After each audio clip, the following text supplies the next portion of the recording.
Jomlah. Alright. Assalamualaikum guys. Welcome back to my channel. Kita pusing-pusing je. Beli motor berpuluh ribu kan, tapi bila bab tukarnya hitam, tukar tayar, mulalah tangguh berbulan-bulan kan. Dia kalau tangguh sikit boleh dipertimbangkan lagi lah. Kau pernah jumpa rider jenis macam ni? Aku tak judge. Mungkin ada waktu ketika kita susah, kadang kita senang kan. So, Assalamualaikum guys. Hari ni aku saja jalan-jalan area Sepang sebab aku dah nak tinggalkan area sini. Dah lah baru umum area sini. Nak ada F1 kan. Aku nak cawa tempat ni lah, F1 datang. So, sambil-sambil ni aku nak santai-santai isu pasal zaman sekarang ni nak dapatkan motor ni. Motor besar ni senang. Loan, lepas tu deposit pun boleh dapat rendah, loan pun senang. Dengan motor berlambaknya motor China sekarang kan. So nak dapatkan motor besar tu dah macam beli barang kat kedai runcit dah. Kau apply loan lepas, depo sikit, dah boleh keluar motor dah.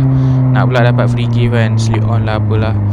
Memang best lah. Dapat rasa impian nak dapat motor tu kan. Motor bunyi ikut masing-masing, bunyi dual piston ke 4 piston kan. Tapi masalah sebenar ni terjadi lepas 6 bulan lah, ataupun setahun. Bila part wear and tear dah datang, mula minta nyawa, tayar licin, rantai dah haus, brake pad dah nipis. Kat sinilah kau akan nampak perbezaan antara orang yang mampu beli dengan orang yang mampu bela. Layan sikit. Dah depan tu corner. Aku selalu nampak atas jalan dalam grup Facebook kan, motor kemas, bunyi exhaust tajam. Bila tengok tayar bunga dah hilang, dawai pun dah nak nampak. Bila tanya, jawapan biasa, tunggu gaji depan bro, poket tebal sikit baru tukar.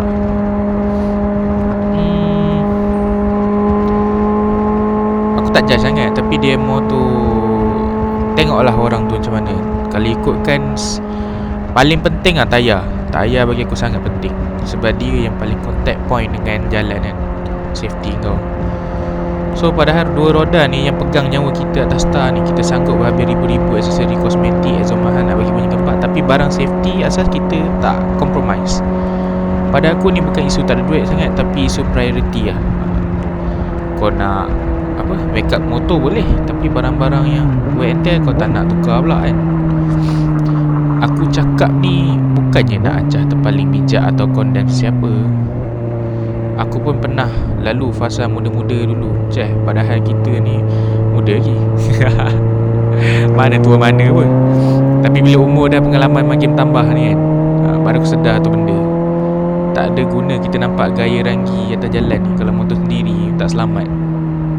Biarlah kita naik motor apa-apa pun, yang penting TikTok lah. Penting tayar minyak hitam.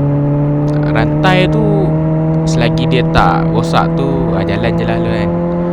Satu lagi brake pad. Brake pad bahaya tu kalau tak ada.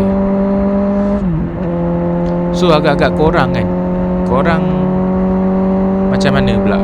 Korang jenis set bajet khas setiap bulan ke, atau jenis benda boleh pakai lagi, pakai je dulu? Okay, aku cerita jujur lah dari side aku. Untuk aku tak simpan bulan-bulan duit maintenance untuk motor ni.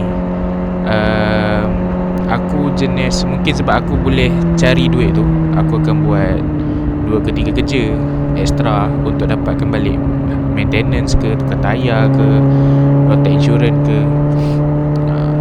So lain orang lain dia punya cara kontrol duit dia. Macam aku tak asingkan tiap-tiap bulan lah. Sepatutnya bagus asing tiap-tiap bulan lah, tapi sebab aku tahu cara untuk mencari duit selain pada gaji, satu gaji lah, aku pun try cari daripada lain. Dari situlah dia akan cover aku punya motor ni.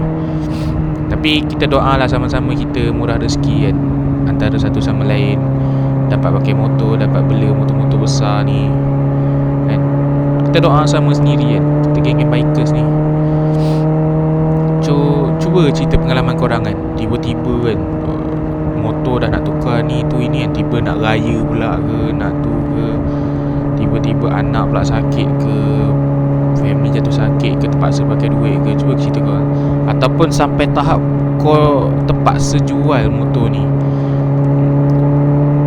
Kalau nak jual tu bagi aku, kalau dalam loan tu paling-paling tu at least jual, kita tak rugilah. Paling-paling pun break even pun dah okey. Itu yang pentingnya. Kalau siapa nak beli second, better beli cash lah. At least kau nak jual balik pun kau dapat cash balik. Cuba cerita pengalaman korang kat bawah, kita borak santai-santai kan. So kalau korang suka dengan video aku sembang santai ni, korang bagi thumbs up. Aku minta maaf kadang-kadang aku terlewat post video, kadang-kadang aku terskip satu minggu. Sebab kadang kita ada busy kita, campur pula aku nak pindah ni. Aku payung lah view last. Aku duduk dekat area runway ni, tengok kapal terbang take off.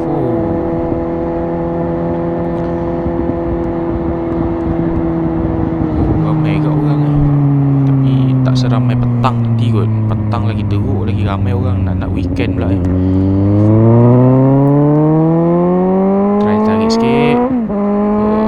Sebenarnya aku nak panaskan enjin motor ni, sebab aku sebulan lebih ni aku jarang ride. So aku panas area-area berdekatan rumah aku je, untuk bagi dia panas. At least minggu sekali jalan pusing-pusing macam ni lah. Seeloknya okey lah, seminggu sekali tu keluar lah kan, 2 minggu sekali. Kalau tak sayang tayar. Kau dah beli mahal-mahal kan, dia tak jalan ke apa ke. So apa pendapat korang? Korang rasa? Aku rasa sampai sini je untuk aku bebel. Korang boleh enjoy lah bunyi sound pure motor aku ni.